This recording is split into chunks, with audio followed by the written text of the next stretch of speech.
Hey guys, how you doing? So it just dawned on me that I did this two page composition, but I never did the using selection tools and masking for 2-1. So I'm going to do that right now. Okay, let's just take a look at 2-1. 2-1 image processing activity using selection tools and masking to prepare an image for final project. In preparation for the final project, shoot or select one high-res image that contains an object that you can isolate from its background using Photoshop selection technique tools. The photo object will be saved and used as both magazine and web banner and submit a layer PSD file. Be sure not to destroy any pixels. Feel free to use adjustment layers, blah, blah, blah. Okay, so I say blah, blah, blah, not because it's not important, guys, because you guys can read the rest of that sentence yourself.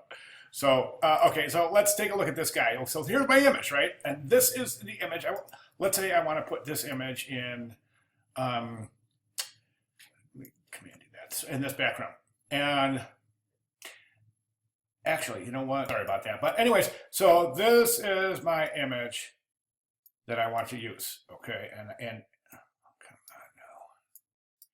all right, sorry about that. So this is the image I want to use. And what I want to do is I want to mask out this guy, this gargoyle. I want to take him out of here and I want to either put a new background in or put him in a new background.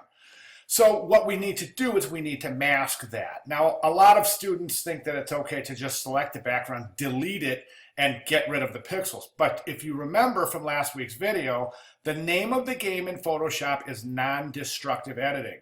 So deleting or destroying pixels is no longer permitted in our workflow. All right, and that would be a best practice consideration in a professional digital imaging workflow. That would be expected in any studio or advertising agency. So the first thing I'm going to do here is let's do this scenario. Okay, I want to take this guy right here and I want to take the background off him and I want to put him on this image here and the bicycle. Now, there's no rhyme or reason here, guys. I just picked some images.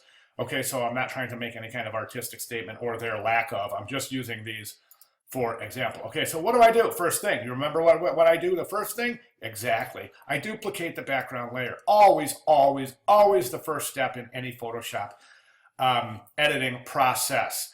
Work on the background copy. Now, I said I wanted to take this guy, select him, and remove the background, right? Well, let's do that.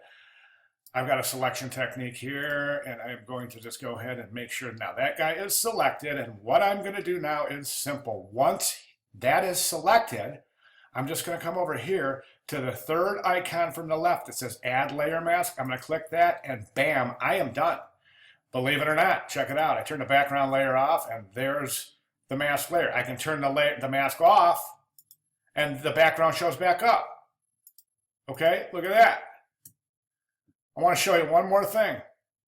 And that one more thing I want to show you is this.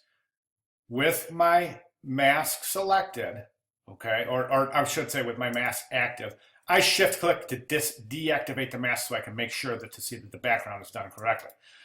So without my background, watch this. This is cool. Okay, I'm just going to go to my move tool, which is that arrow up there with the 4 arrows. I'm sorry, the tool up there on the upper left with the 4 arrows. And look at this. Oh, hey, how you doing? I'm a gargoyle. Watch. Now, if I come up here, I can just come right over here, and I can place that guy in that image, masked, all ready to go.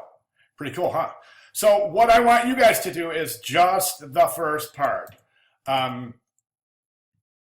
Just the part with this guy.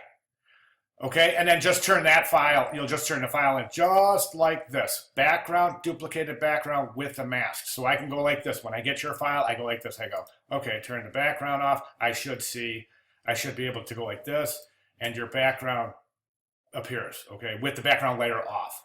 See what I'm saying? Okay, so that's what I should be seeing when you submit your work. All right? Cool, guys. Any questions? Give me a holler. Thank you. Oh, hey, you know what I wanted to mention? Another thing that you can do here is this. With the background gone, you don't have to necessarily move this guy into a new image. You can move a new image into here. So you can replace that background. So from a white background, you could replace that, maybe put like a stormy sky back there and make it really ominous. You know what I'm saying? So that's another possibility. Okay. Like I said, any questions, please give me a holler. Thanks, guys.